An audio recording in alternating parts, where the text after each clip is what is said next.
Welcome back, everyone, to the Real Frame Reviews. I'm Scott, and today we are reviewing Blumhouse's Truth or Dare. Truth or Dare is a film that revolves around a group of college friends that go on spring break to Mexico and are basically enticed to come back to an old Spanish mission where a guy plays a game of Truth or Dare with them and ultimately curses them in this Truth or Dare where they either have to do the dare or the truth. If they refuse, they die. If they, I don't know, if they don't do it all the way, they die. If they, yeah. Um, I wasn't very surprised by the fact that I left the theater, I guess not in the best of moods.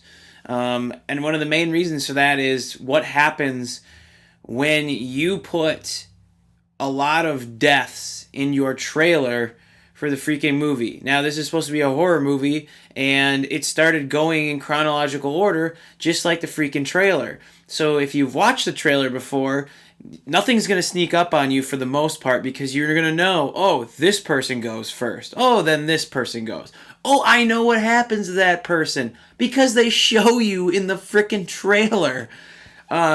It's unbelievable to me that they would actually let this fly.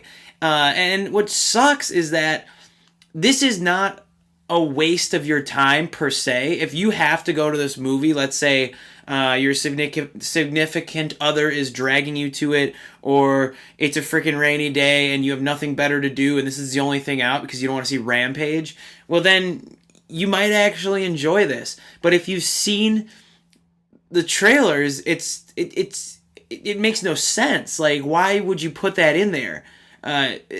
It's stupid. It makes, this is what the danger of trailers does to something. Not saying that I was waiting for Truth or Dare to come out and, waiting for it anxiously or anything like that, but it is what it is. So a group of 6 friends and then this one clown who takes part in it as well has to take part in this Truth or Dare, that somehow comes to life, right?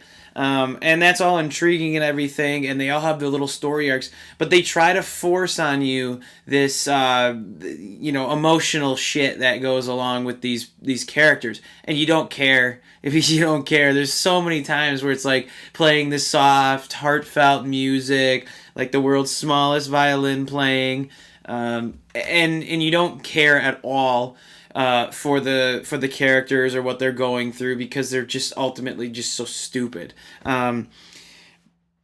Aside from that, I really have to say that the actors and actresses in this movie actually take it quite serious. There's a few kids in there that you may recognize, some that you might not. There's Lucy Hale, who's from Pretty Little Liars. There's Tyler Posey, who I believe is from Teen Wolf.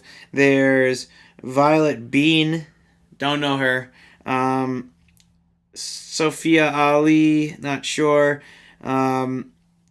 Where's the guy? There's a guy from Edge of 17, this Asian actor who I actually quite like. But really, like they said, there's not a lot of depth. There's nothing really to come into this movie and take away anything from it. The end tries to give you this big twist that's so stupid that I was just rolling my eyes. And that's what you're going to do. You're going to roll your eyes. You're going to turn your head. And all these positions where the film would make you squirm or something like that, it's all taken away if you've seen the freaking trailers. Because you know what's going to happen. I don't even want to give it away in case you haven't seen the trailers, but it's like I'm not even worried about this because I know what's coming. I'm not worried about this because I know what's coming. I'm not going to get attached to that character because I know what's coming. And it's just the same shit over and over again throughout this entire movie. And that's what happens. There's something else that I was steaming about, but I couldn't quite remember. This is probably the best you're ever going to see of a Truth or Dare movie. The thing is it looks good, right? It looks like a movie that that you go to the theaters and pay to see. It's not like it's like some cheap blockbuster, straight to DVD kind of thing. It's an actual movie that they were, spent some money on.